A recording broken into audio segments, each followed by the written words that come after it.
Hello les voyageurs! De retour d'un voyage en camping-car de 2 mois en Scandinavie, je vous partage mon périple à travers une série de vidéos. Alors, pour ne rien manquer de mon escapade nordique, pensez à vous abonner à ma chaîne et à activer la petite cloche pour être prévenu de mes futures publications. Dans cet épisode, je vous propose une vidéo spécialement dédiée aux nombreux sites de gravure rupestres suédois. Nous tenterons d'interpréter la symbolique des gravures pour en apprendre un peu plus sur la vie des peuplades de l'époque et sur les divinités vikings. Comme d'habitude, je vous mets tous les liens utiles dans le descriptif de la vidéo. Alors, prêt pour l'aventure? Générique!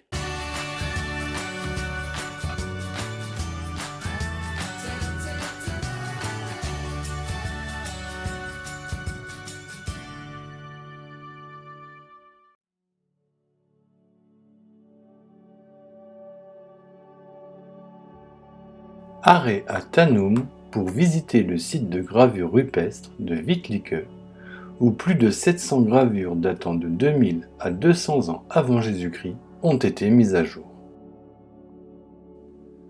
Le site de gravure rupestre, inscrit au patrimoine mondial de l'humanité en 1994, comporte plus de 600 rochers gravés qui témoignent de la vie à l'âge de bronze. Le site est cependant facilement accessible puisqu'il est situé à proximité de la route. Un sentier découverte, long d'environ 500 mètres, me permet d'accéder au plus près des gravures les plus remarquables. Tout comme le site d'Alta, situé au nord de la Norvège, les gravures ont été peintes dans les années 70 pour permettre aux visiteurs de mieux voir les détails des différentes scènes. Les gravures représentent la vie des populations de l'époque. Voyages en bateau et en chariot, scènes de chasse, de bataille, de combat, de danse et même d'amour.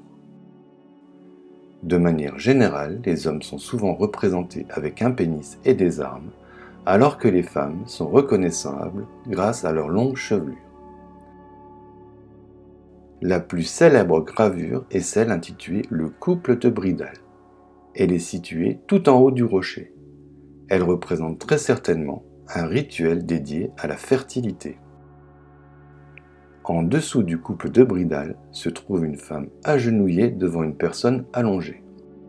Comme toutes les autres représentations de la fresque montrent toujours des personnes debout, on peut supposer que la personne allongée est morte. C'est pourquoi cette gravure s'appelle la veuve éplorée. Au centre du panneau se trouve un homme aux bras anormalement longs. Mais pourquoi cet homme a deux bras aussi longs? Difficile à dire. Peut-être pour signifier que c'est une personne riche et importante. Les 70 petits points situés sur la partie droite de la fresque sont certainement la plus difficile des gravures à interpréter. Des guerriers se tiennent de part et d'autre d'une ligne faite de pointillés. Ils sont armés d'épées, d'haches et de boucliers. Peut-être que les pointillés marquent une frontière que ces guerriers sont censés protéger. Au centre de la fresque, sur la partie haute du panneau, une gravure décrit un homme coiffé d'un casque à cornes conduisant un chariot à deux roues, un engin issu des technologies militaires développées à l'âge de bronze et répandu dans tous les pays européens de l'époque. Peut-être que le fait d'avoir choisi de graver ce symbole dans la roche ici à Tanum signifie que le site faisait partie d'un plus vaste ensemble européen. Nul ne sait.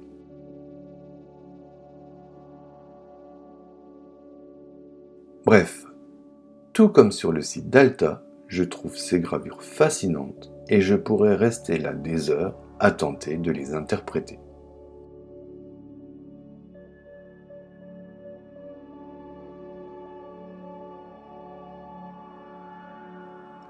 Au sommet de la colline se trouvent les vestiges d'un tumulus. Si aujourd'hui ça ressemble plutôt à un simple amas de cailloux, au début de l'âge de bronze, les pierres étaient soigneusement empilées pour constituer une monumentale tombe collective.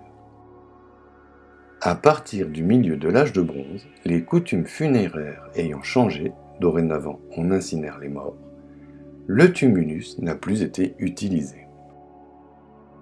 Je poursuis ma découverte du site de Wicklicke en suivant le sentier balisé pour arriver à la plus ancienne fresque connue jusqu'alors.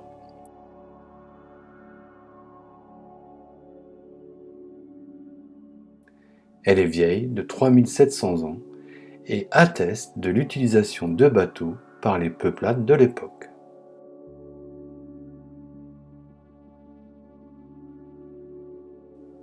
Les petites lignes sur le pont supérieur de l'embarcation représentent l'équipage et renseignent sur la grandeur du bateau.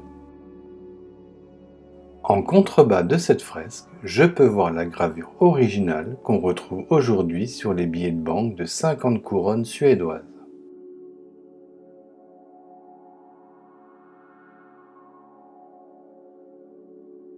Je reprends la route car j'ai d'autres sites de gravure rupestre à visiter.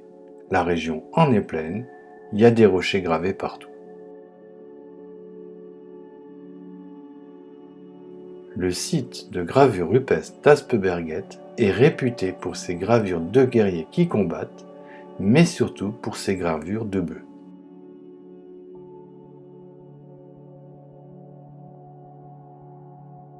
Il est très difficile de dater les gravures, car même si certaines images ne sont séparées que de quelques centimètres sur la roche, elles peuvent avoir été sculptées à plusieurs siècles d'intervalle.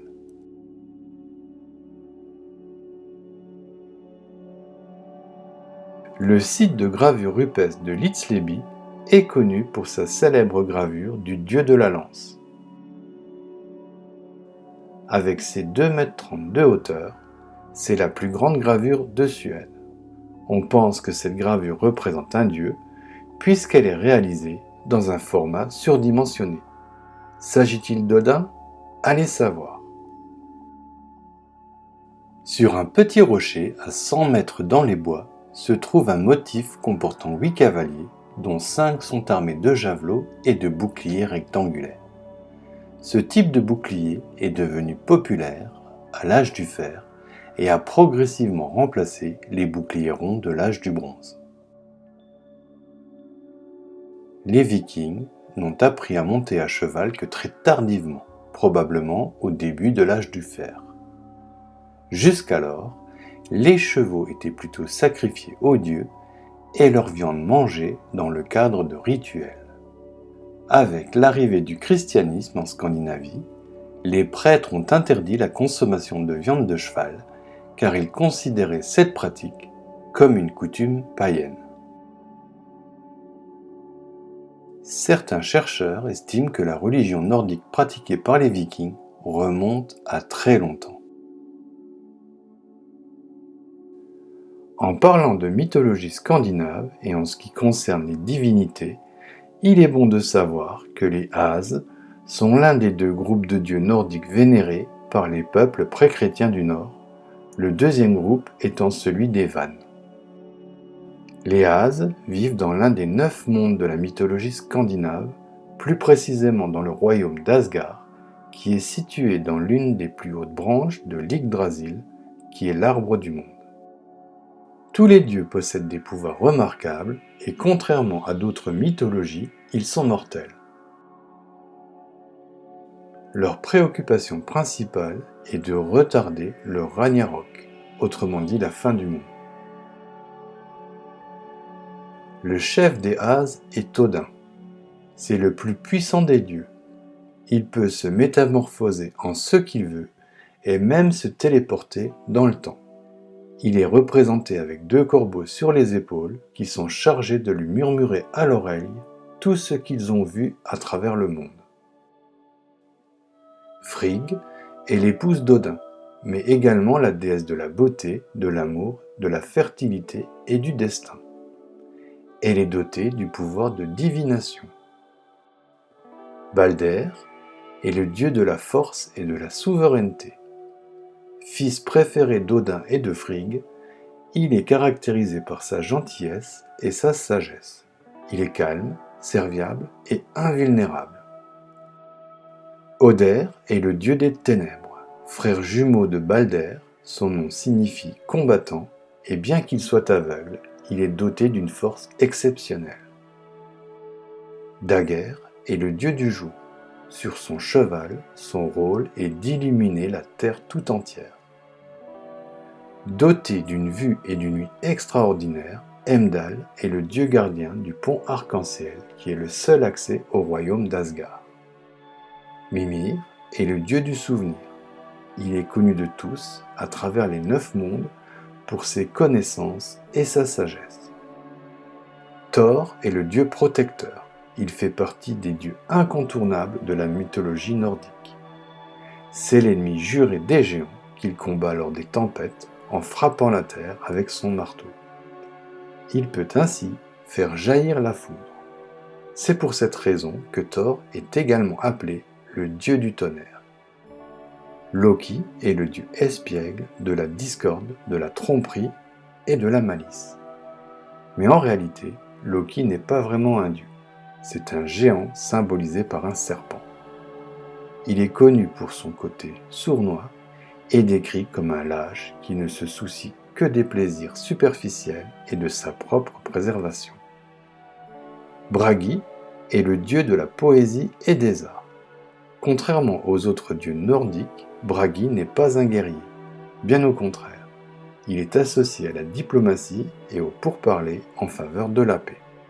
Il parcourt les 9 mondes en chantant en faveur de la coopération. Forseti est le dieu de la justice. Il agit souvent en qualité de juge afin de décider de l'issue à donner à un différend. Il porte toujours un jugement le plus juste possible. Freya est une déesse très sensuelle, symbole de la passion. Elle est associée au sexe, à la luxure, à la beauté et à la sorcellerie. C'est l'une des déesses les plus admirées dans la mythologie scandinave. Vidar est le dieu de la vengeance et du silence, mais également de la justice et de la guerre. Ses qualités lui permettent de résoudre de nombreux conflits. Maintenant que j'en sais un peu plus sur les divinités nordiques, je poursuis ma route vers d'autres sites de gravures rupestres. Arrêt à Brastad. Même si les gravures rupestres sont moins bien conservées que celles de Tanum, elles ne sont pas pour autant moins intéressantes. La plus particulière d'entre elles est sans doute celle qui représente une sorte de véhicule qui transporte un symbole supposé être le soleil.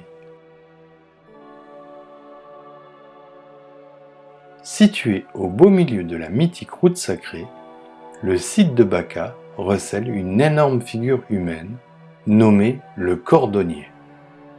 Avec son marteau ou sa hache, on pense que cette gravure est la représentation primitive de Thor, le dieu tonnerre. Bref, je suis émerveillé par la variété, la richesse et la beauté de ces représentations de l'art préhistorique.